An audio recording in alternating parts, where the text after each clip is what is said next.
Assalamualaikum warahmatullahi wabarakatuh. Kemarin udah dibagikan tahapan persiapan model SWOT, yaitu teman-teman udah men-setting laptop ataupun komputer teman-teman dalam bahasa Inggris US. Nah, ini tuh disesuaikan dengan sistem SWOT sendiri, di mana dia basicnya itu menggunakan bahasa English US sesuai dengan asalnya. Kemudian saat ini kita akan memasuki tahap running SWOT. Nah, pada tahap sebelumnya teman-teman harus memperhatikan terkait dengan pembuatan project model nantinya, yaitu pada pembuatan folder project diharapkan teman-teman tidak terlalu dalam, kalau bisa di luar saja, misal di D dan langsung membuat folder. Kemudian untuk namanya juga harus diperhatikan, tidak boleh lebih dari 5 karakter dan jangan mengandung simbol ataupun nomor, karena kemungkinan untuk errornya itu akan tinggi seperti itu. Kemudian untuk tahapan pada pemodelan SWOT kali ini secara singkat itu nanti kita akan melakukan batasi delineator, yaitu membatasi batas das dengan menggunakan data DEM, SHP sungai, dan SHP das kita. Kemudian melakukan HRU analisis, di mana di sini terdiri dari pembuatan HRU, pemasukan input data iklim, kemudian akan dilakukan write input tables. Nah, di sini itu dari data yang telah diinput di sini akan dilakukan pembacaan oleh model SWOT sendiri. Nah, yang terakhir dilakukan SWOT simulation. Nah, untuk praktikum kali ini kita akan menggunakan software ArcGIS sebagai software untuk melakukan pemodelan SWOT. Selain software ArcGIS sebenarnya juga bisa menggunakan software QGIS. Langsung saja kita ke ArcGIS. Yang pertama kita akan melakukan pemodelan SWOT dalam kondisi normal, di mana kondisi ini belum dilakukan tindakan konservasi apapun. Untuk yang pertama, pemodelan SWOT ini kita harus membuat project SWOT-nya terlebih dahulu. Kemudian kita atur lokasi tempat penyimpanan project tersebut dengan mengatur pada folder yang telah kita buat sebelumnya. Nah, folder ini diusahakan untuk lokasinya tidak terlalu dalam dan namanya tidak terlalu panjang.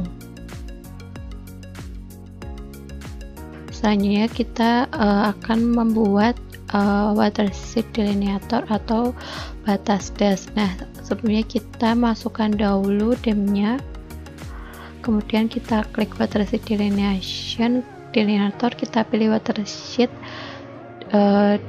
delineator automatic, kemudian kita masukkan DEM-nya, dapat di-load dari map ataupun dari disk tempat penyimpanan DEM-nya. Kemudian kita atur sistem proyeksi data DEM-nya, dimana di sini kita memilih meter, kemudian kita masking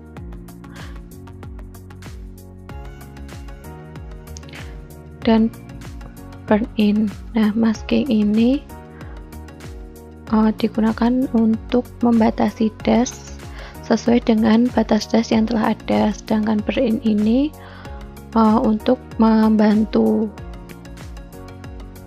Selanjutnya kita klik flow direction and flow accumulation, kemudian akan diketahui luas dan panjangnya. Selanjutnya kita tekan stream network, create stream and outlet untuk membuat aliran dan outletnya.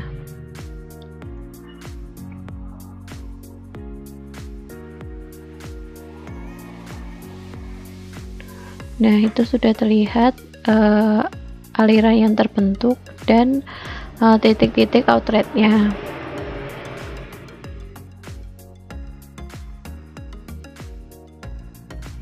Kemudian kita klik ini untuk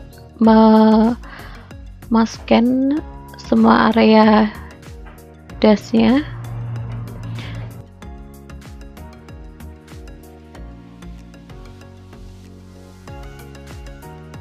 Dimana di sini terdapat 26 outlet. Dari 26 outlet tersebut, selanjutnya dilakukan delineasi watershed untuk membuat batas-batas subbasinnya.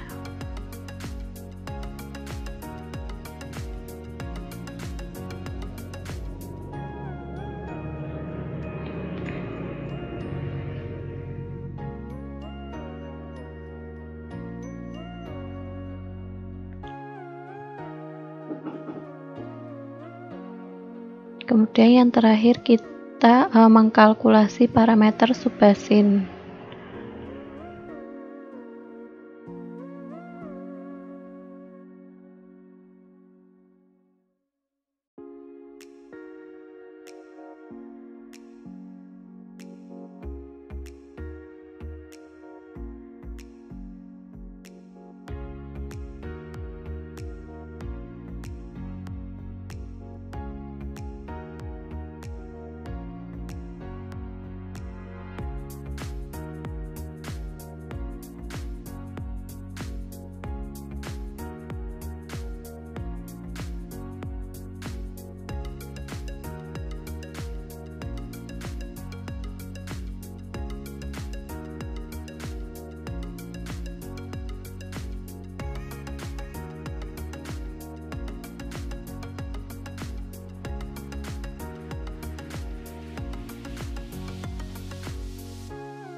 Nah, ini kalau begini berarti udah selesai. Kita tinggal menunggu ekspor rasternya.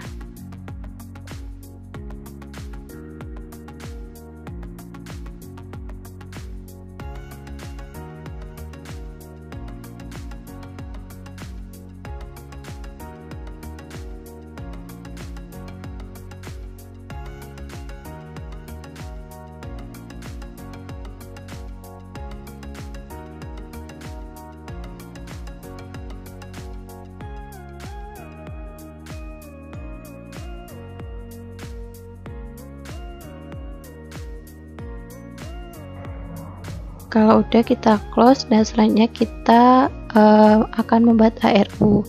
Yang pertama kita masukkan dahulu data land use-nya.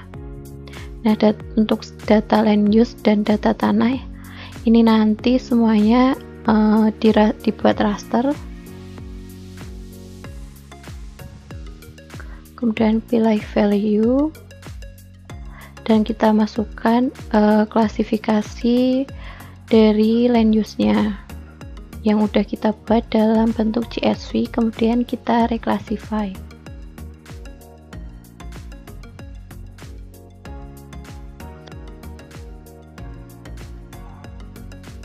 Selanjutnya kita akan memasukkan data tanah. Namun sebelum kita memasukkan data tanah, database tanah di model SWOT kita harus kita upgrade dengan database tanah yang telah kita buat sebelumnya. Nah, database kali ini kita membuatnya dengan data yang kita peroleh dari SoilGrid.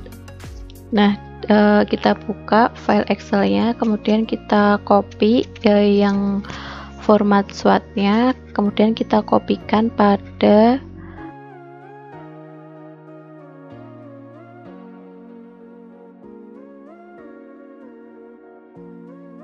database SWOT-nya. Nah, kita buka Microsoft Excel Access-nya, kemudian kita pilih user soil, kemudian kita pastekan di bagian terakhirnya.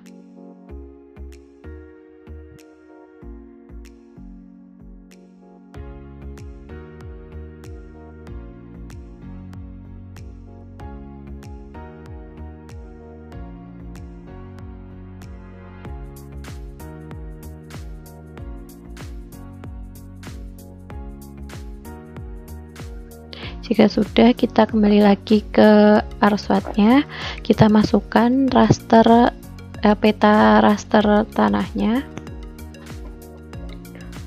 kemudian kita masukkan juga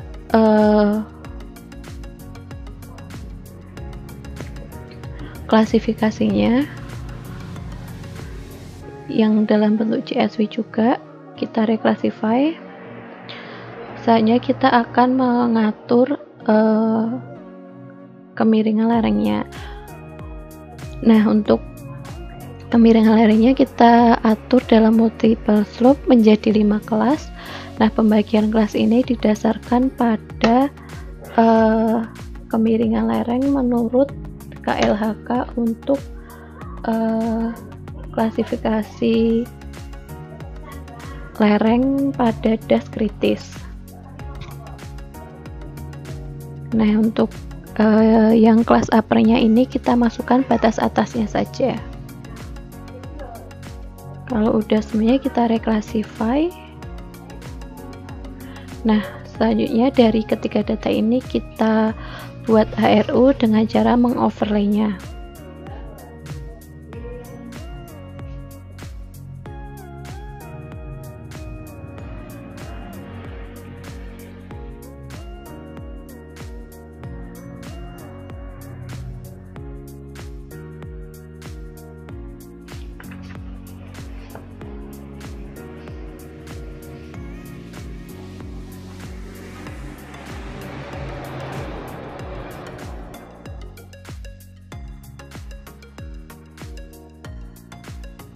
Nah, jika sudah berhasil, kita oke dan kita lanjut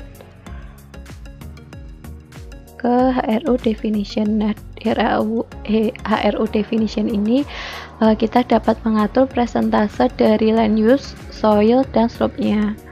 Namun pada praktikum kali ini kita membuat ketiganya itu memiliki persentase yang sama. Artinya dalam setiap HRU itu memiliki perbandingan land use, soil, dan slope yang sama.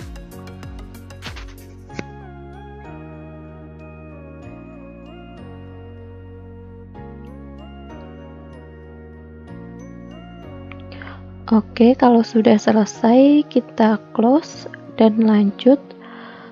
Kita memasukkan data iklimnya. Nah, data iklim ini kita memilih data iklim yang diperoleh dari stasiun.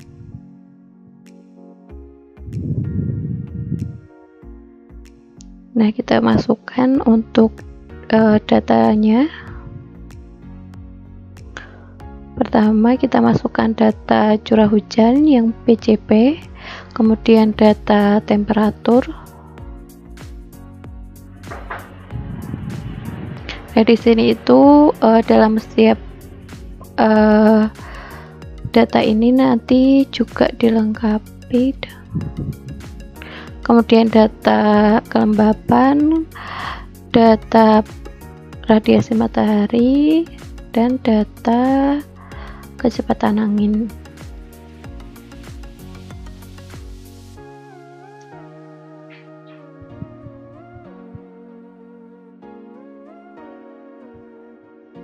Kemudian kita cek semuanya, kalau udah kita oke.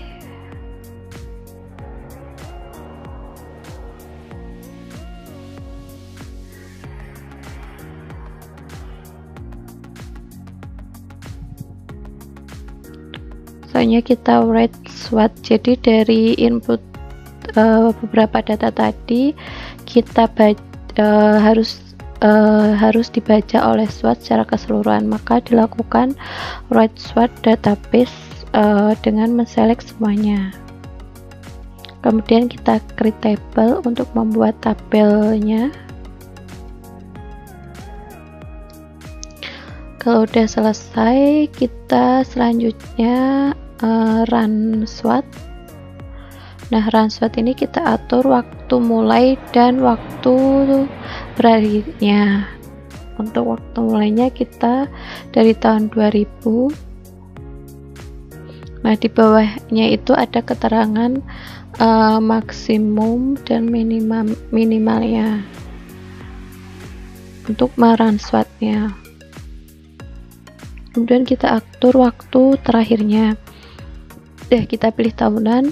Nah, NYS skip ini maksudnya kita pilih 3, artinya 3 tahun di awal itu digunakan sebagai pemanasan. Kemudian kita pilih 64 bit. Nah, ini disesuaikan dengan kapasitas laptop teman-teman masing-masing. Selanjutnya kita run setup dan run SWOT.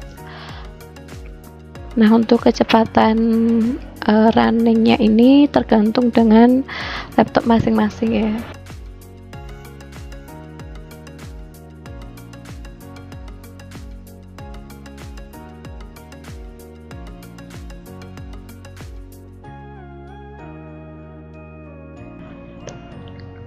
Nah, kalau udah selesai kita close aja.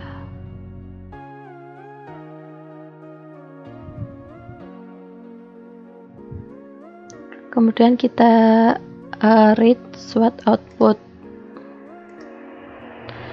Nah, di sini kita pilih output sub dan HRU, kemudian kita import file to database untuk menambahkan hasil outputnya ini ke database kita. Kemudian kita simpan.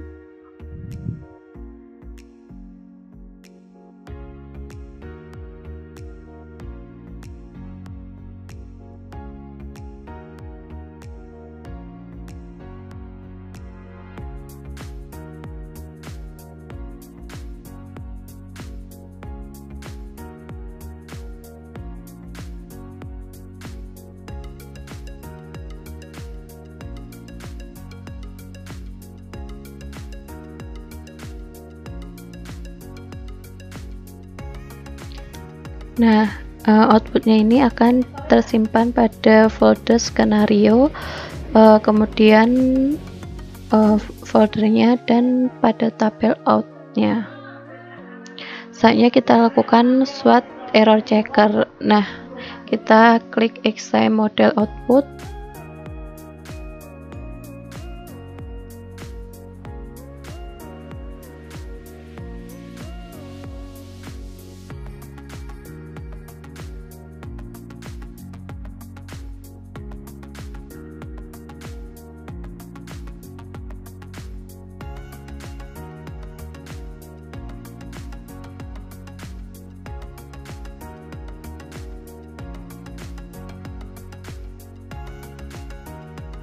Kalau udah selesai tampilannya seperti ini. Kemudian untuk ini tampilan hidrologinya, kondisi hidrologi di sini dapat digambarkan seberapa besar presipitasinya, CN-nya, surface runoff, dan lain sebagainya. Nah, ini gambarnya kemudian di screenshot, kemudian dipindahkan pada Microsoft Word. Ini nanti teman-teman analisis bagaimana proses hubungan antara variabel input dan outputnya. Nah, selanjutnya untuk land use summary ini teman-teman copy tabelnya ke Microsoft Excel.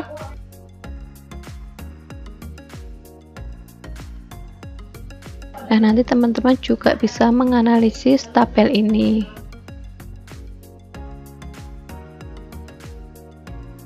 Dari setiap land use ini berapa besar CN-nya, berapa besar sedimennya, dan berapa besar limpasannya. Itu nanti teman-teman analisis dan teman-teman bahas. Untuk selanjutnya teman-teman bisa meng-close SWOT checkernya. Selanjutnya kita akan mencoba melakukan simulasi konservasi dengan menggunakan model SWOT. Nah, yang pertama kita akan melakukan simulasi konservasi dengan metode teras. Untuk melakukan simulasi konservasi ini sebenarnya kita melakukan edit SWOT input terlebih dahulu dan kita pilih subbasin data. karena data yang akan kita ubah ini dalam skala subbasin. Kemudian teman-teman pilih operation, teman-teman setting untuk subbasin atau HRU-nya. Kemudian teman-teman edit value, teman-teman pilih konservasinya. Di sini kita memilih teras. Nah, operation details ini menunjukkan kapan dimulainya konservasi ini diterapkan. Untuk bagian operation detail ini kita tidak ubah-ubah, yang akan kita ubah pada bagian terasing. Di sini ada ter P, ter CN, dan ter SL, di mana ter P ini dia merupakan nilai useless P pada rumus Moseley, kemudian ter CN ini dia merupakan nilai CN pada perhitungan rumus SCS, dan untuk ter SL ini merupakan panjang teras yang disesuaikan dengan kondisi yang ada di lapangan. Kemudian kita OK, selanjutnya kita pilih extend edit to select HRU, karena konservasi ini nantinya hanya akan diterapkan pada HRU dengan penggunaan lahan tertentu, di mana penggunaan lahan di sini difokuskan pada penggunaan lahan pertanian seperti AGRL itu ladang, AGRR sawah, rice, kemudian RNGB. Untuk soil dan slope-nya ini, soil, slope, dan subbasin, teman-teman pilih all semuanya saja. Kalau sudah, teman-teman save edit. Jika sudah berhasil, teman-teman coba cek untuk bagian edit subbasinnya, teman-teman ubah-ubah bagian subbasinnya. Apabila sudah ada keterangan di bagian sini, maka sudah berhasil. Untuk selanjutnya, teman-teman rewrite input SWOT, karena tadi teman-teman mengubah dengan menambahkan konservasi, maka harus dilakukan rewrite SWOT input agar SWOT dapat merunning input yang baru.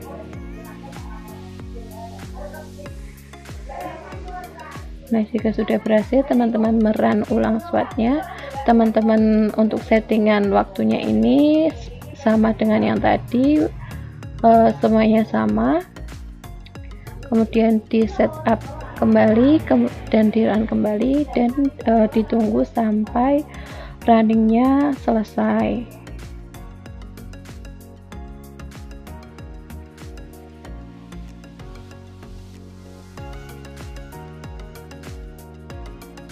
Jika runningnya sudah selesai, teman-teman read SWOT output lagi. Untuk yang output filenya yang akan diimport itu teman-teman tambahkan RCH dan sedimen, output sedimen, kemudian import datanya ke database, dan teman-teman simpan hasilnya ini.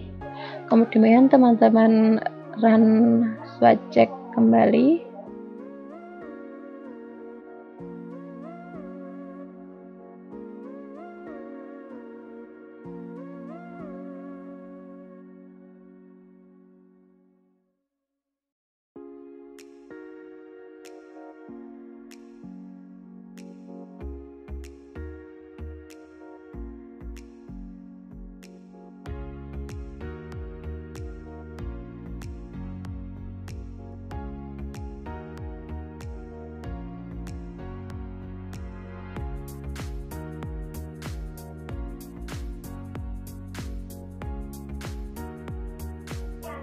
Nah, teman-teman untuk bagian hidrologi ini teman-teman screenshot lagi, dan teman-teman nanti bandingkan antara kondisi sebelum dilakukan konservasi dengan setelah dilakukan konservasi. Teman-teman analisis bagaimana perubahan variabel input dan outputnya.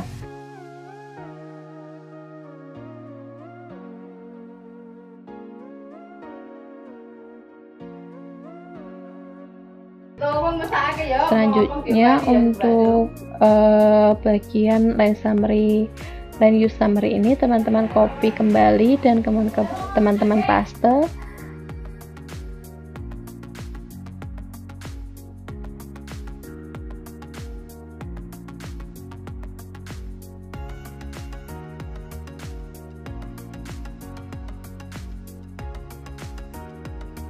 Nah, nanti teman-teman juga bandingkan untuk tabel ini, teman-teman bandingkan antara penggunaan lahan yang diberi konservasi dan yang belum diberi konservasi, dan teman-teman bandingkan.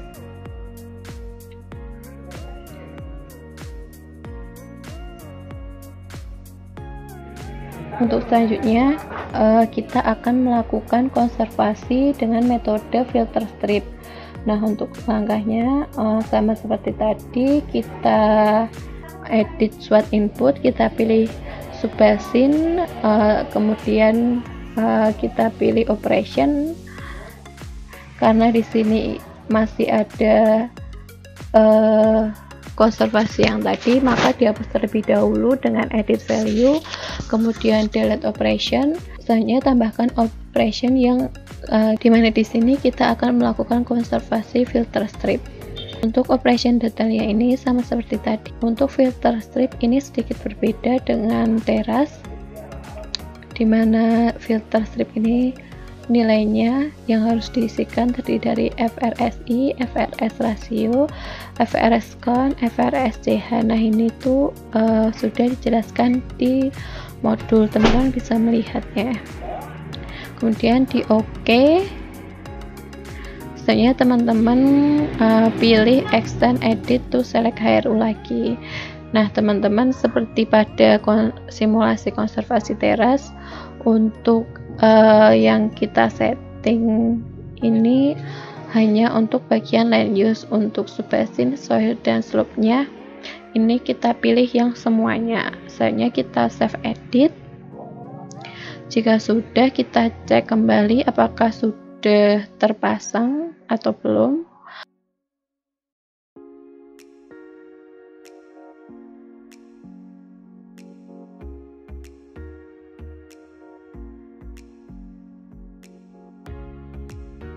Apabila sudah terpasang, kita merewrite SWOT inputnya.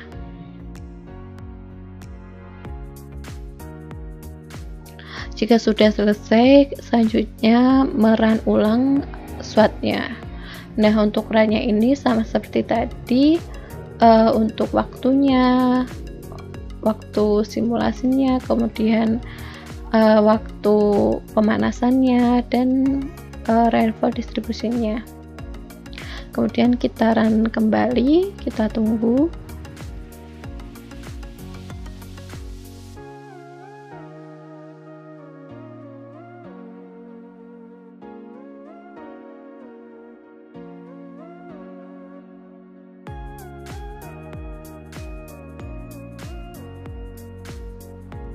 Nah, kemudian kita read SWOT output kembali, kita pilih RCH, sub HRU, dan sedimen, kemudian kita simpan hasil simulasinya.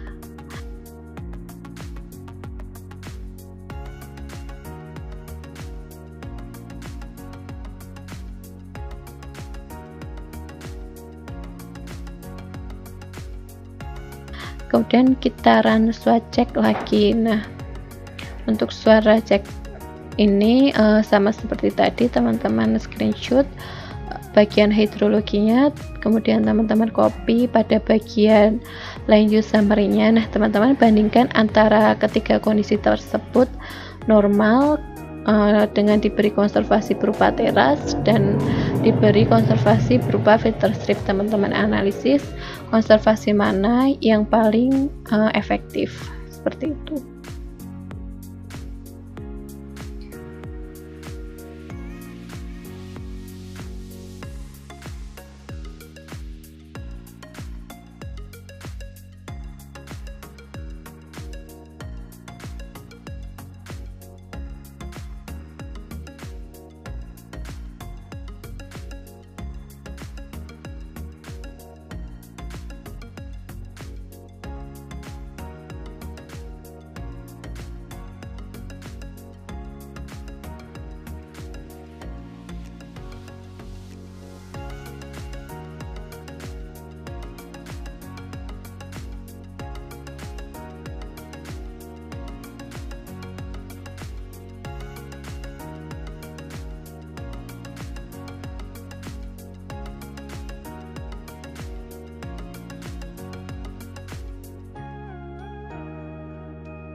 Selanjutnya saya akan menjelaskan untuk pengolahan penyajian datanya, karena output dari model SWOT ini dia berupa Microsoft Access untuk dapat diolah.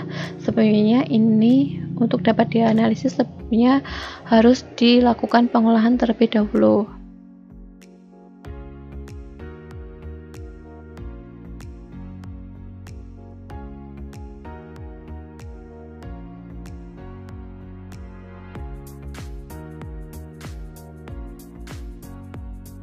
Untuk itu teman-teman buka Microsoft Access-nya.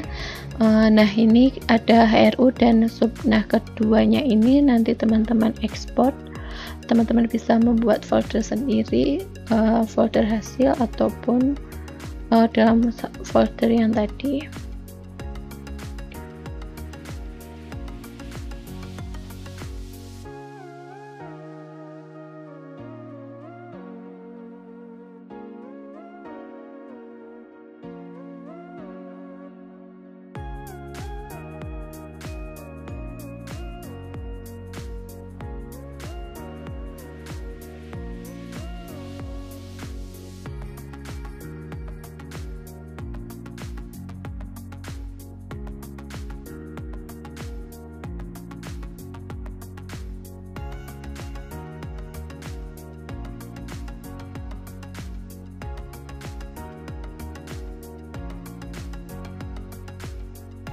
Setelah teman-teman ekspor, teman-teman buka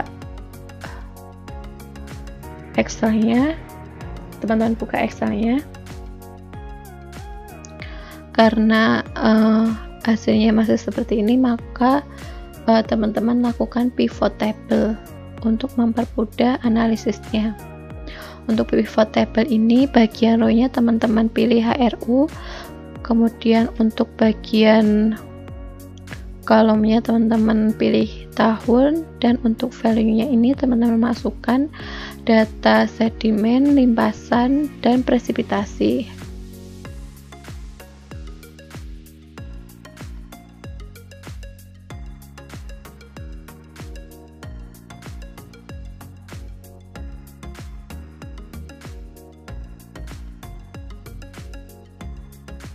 Selanjutnya untuk bagian value ini teman-teman ubah dari sum menjadi average atau rata-rata, sehingga nantinya nilai dari setiap tahun itu merupakan nilai rata-rata dalam satu tahun.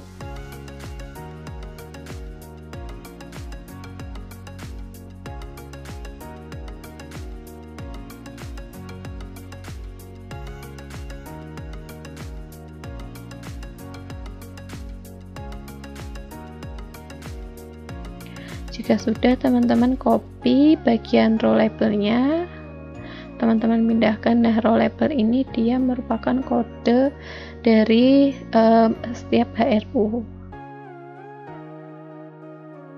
Kemudian teman-teman juga copy bagian total average-nya untuk SYLD, surki, dan presipitasi. Nah, teman-teman kasih keterangan kalau SYLD itu sedimen, surki itu limpasan, dan presipitasi itu hujan.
Jika sudah, teman-teman hitung nilai KAT-nya atau koefisien aliran tahunan, dimana di sini untuk menghitungnya teman-teman cukup membagi nilai limpasan dengan nilai hujan.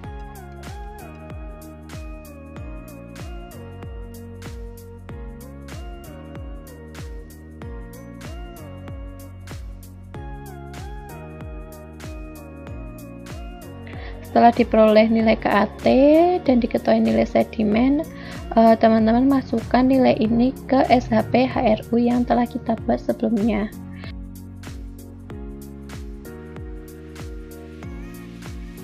Nah, kita kembali ke ArSWAT, kita ekspor terlebih dahulu untuk HRU-nya.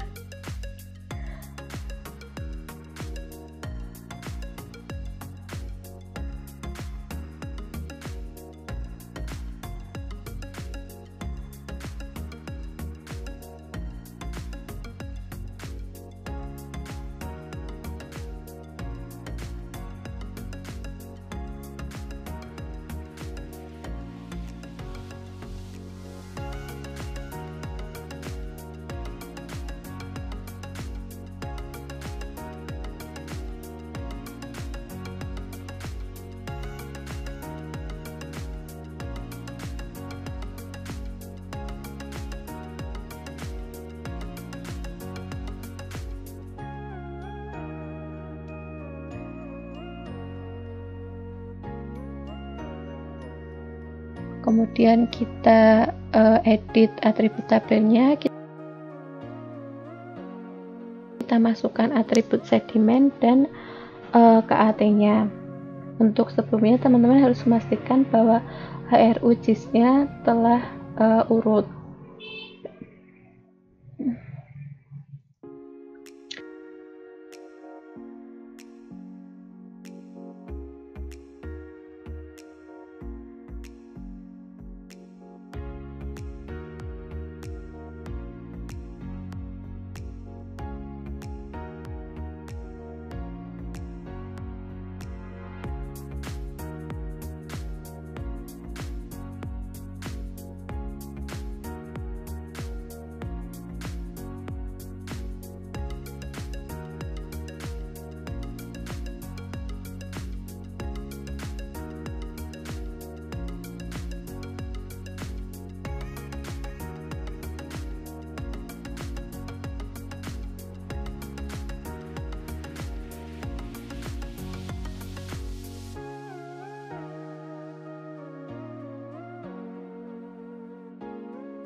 Apabila sudah selesai memasukkan datanya, selanjutnya kita akan mengklasifikasikan sedimen dan KAT pada skala HRU.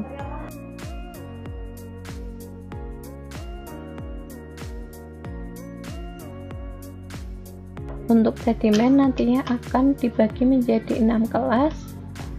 Ini sesuai dengan klasifikasi dari Morgan pada tahun 2005.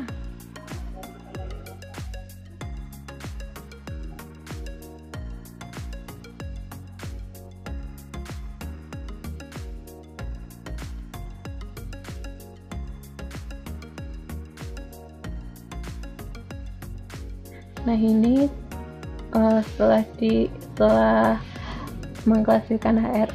setelah mengklasifikasikan sedimen, selanjutnya dilakukan klasifikasi untuk KAT. KAT ini nanti dibagi menjadi 5 kelas.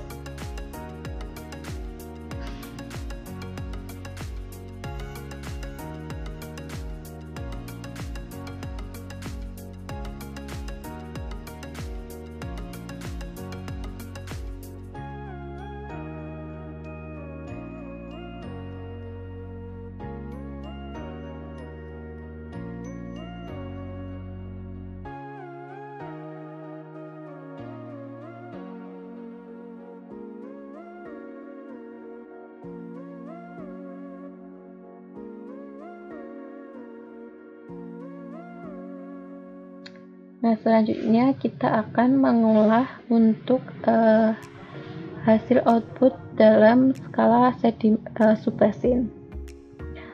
Teman-teman yang udah mengekspor data subbasin bisa langsung dibuka Excel-nya. Seperti tadi kita pivot table, kemudian setelah pivot table kita masukkan row-nya kita masukkan row dengan subbasinnya, kemudian kolom dengan tahun, kemudian untuk value-nya seperti tadi berupa surki, SCLD, dan presipitasi.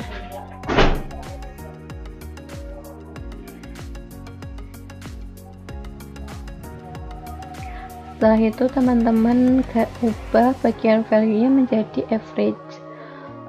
Kemudian teman-teman pindahkan untuk nilai row labelnya dan average-nya, total average-nya.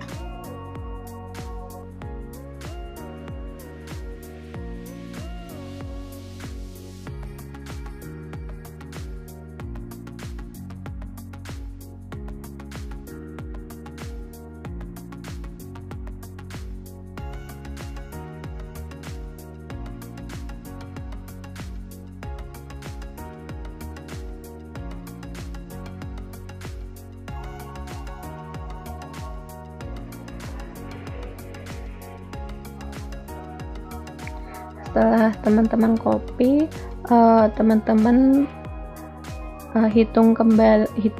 Setelah teman-teman copy dan diberi keterangan, teman-teman hitung nilai KAT-nya seperti di HRU tadi. Setelah memperoleh nilai KAT-nya dan mengetahui nilai sedimennya, teman-teman copy ke atribut tabel subbasin. Namun sebelumnya teman-teman ekspor terlebih dahulu subbasin yang telah dibuat tadi.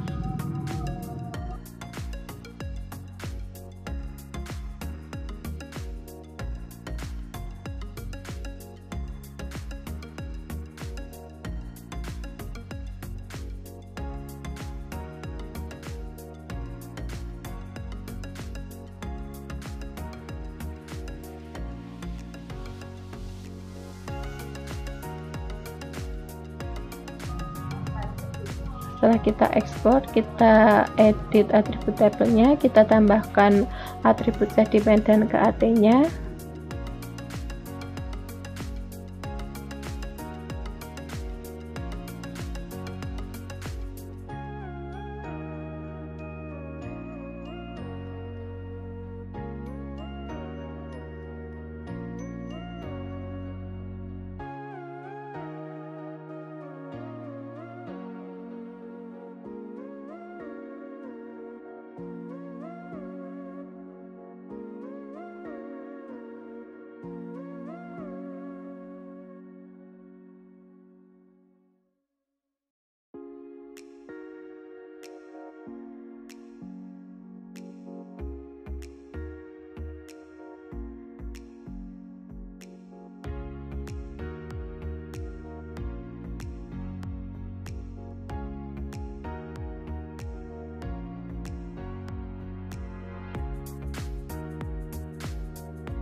Kemudian kita klasifikasikan nilainya.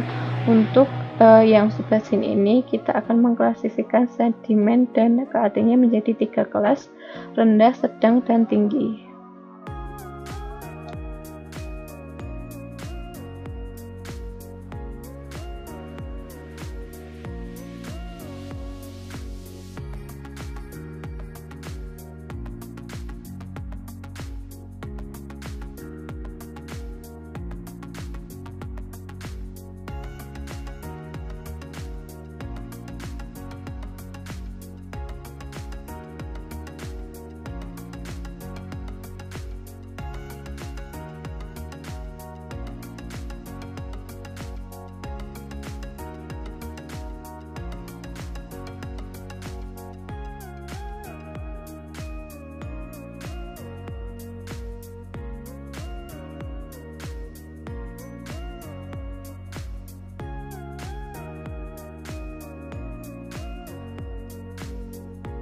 sekian untuk tutorial pada sore hari ini.